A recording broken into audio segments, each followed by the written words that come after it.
Well, thanks, Bob, so much for joining me today. And as a veteran in the medical aesthetics industry, what do you think has changed the most in the last 25 years in your career in medical aesthetics?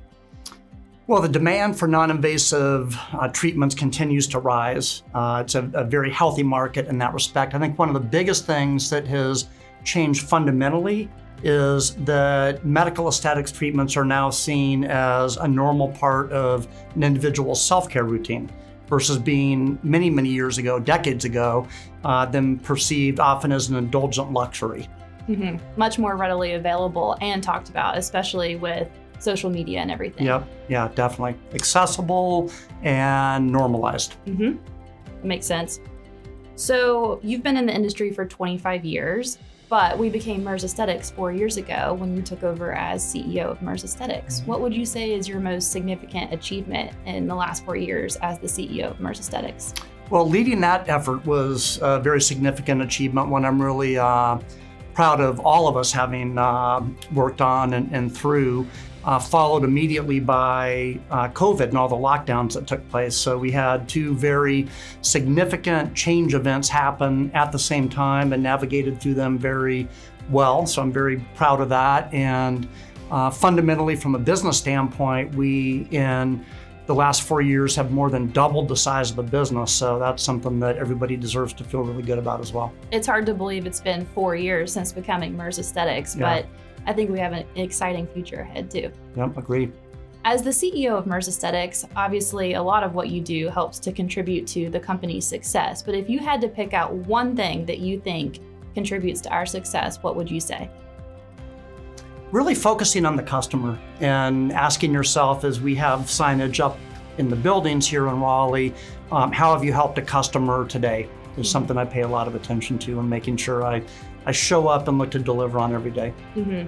Obviously, being customer-centric and customer-oriented is very important to our culture, but if you had to describe our culture in 3 words, how would you describe it? 3 words. Belonging would be number 1, and by that I mean the ability and the expectation, frankly, to show up and contribute in a manner that is impactful and one where you are expected to engage daily, not just in your job, but in the enterprise as a whole to move the business forward. Mm-hmm. Performing is another one. We're very much a performance-driven organization.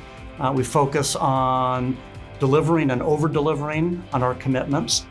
And third would be rewarding. It's a rewarding environment to work in, a good culture. That's just beyond the financial rewards that come with a job well done. Also very invigorating to have a cultural environment that each day you're working in that you find to be very rewarding. I like that. So belonging, performing, and rewarding. Those are good. Sounds like a great place to come to work every day. It is. I know I'm biased, but... Me too. Yeah. All right. And then the final question I have for you, we've talked a little bit about where we came from as Merz Aesthetics, but what is your vision for Merz Aesthetics going forward in the future? More of the same. Not to suggest that things are going to be stale, but more innovation, more market development where we continue to outpace the other big players and the market in terms of growth. Expansion of our portfolio, both in terms of new indications in markets where we already exist, but also in new geographies where we have no to a limited footprint. So a lot of excitement, a lot of good things to come. Sounds like an exciting future ahead for us. Yeah, so definitely. Thank you so much for taking some time today. Appreciate it. My pleasure.